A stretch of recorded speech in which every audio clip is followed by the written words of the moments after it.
L3Harris will be developing the next-gen GPS satellite concepts featuring enhanced anti-jamming and resilience capabilities. These designs are aiming to safeguard critical navigation services against cyber and kinetic threats.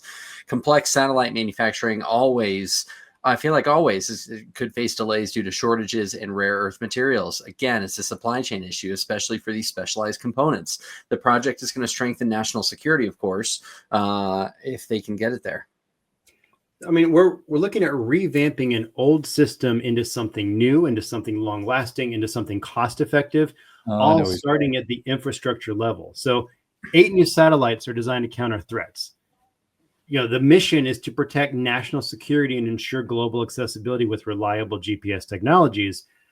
About making all this new stuff, you've got to make sure that it's going to play nicely with the existing systems that are already there. So you kind of go in integration?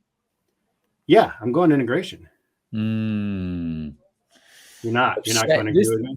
This kind of excitement overplaying nicely and integration with the old it's very quaint, I've got to say. But the bigger challenge here is that rare earth materials bottleneck. And Greg was going there as well. So that's 2 against 1 in my book.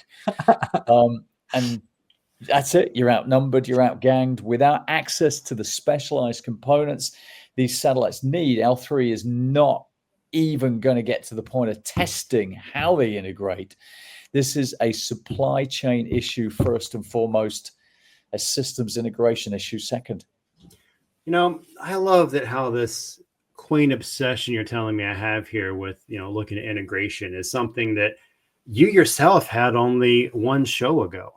You know, correct me if I'm wrong, Greg, but I think this means that Andrew is just arguing for argument's sake, like that old Monty Python sketch of Days Gone By, which I'm sure, Greg, you've seen the argument sketch. Of course, yeah. Great. YouTube it now if you haven't. So, but just to counter, if we're going to argue, we're going to argue here.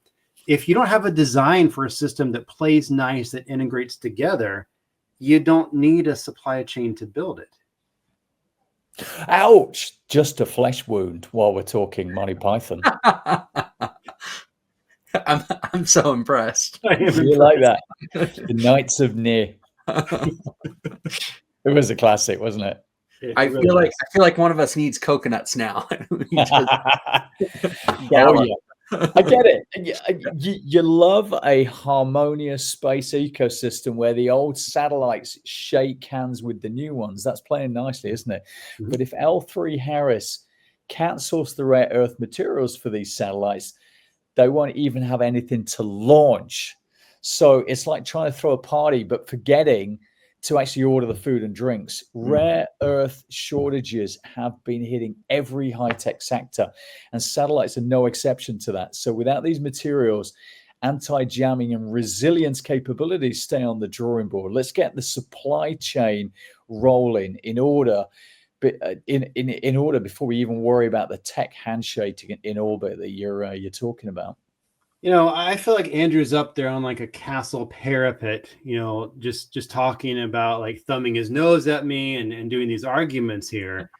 But while you're up there on that, you know, let's just call it a giant castle soapbox, you know, let's just stay up there and tell me, how are you going to use your supply chain start to make sure you keep L3Harris on track?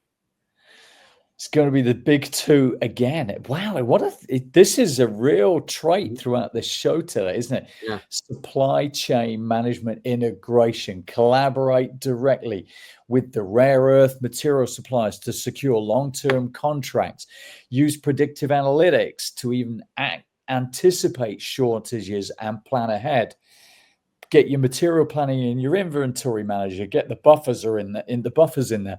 Build a strategic reserve of critical materials, and then design and change. So you've got your change management ready to roll as well. So develop modular satellite architectures. Mm-hmm. So it's pretty systematic in the whole approach that we would bring in. God, we're supply chain experts today. Yeah, that is today's Andrew soapbox is definitely supply chain. It's either supply chain or mess mom. So let's see if we can go somewhere different on this next article. We'll see. See you next one.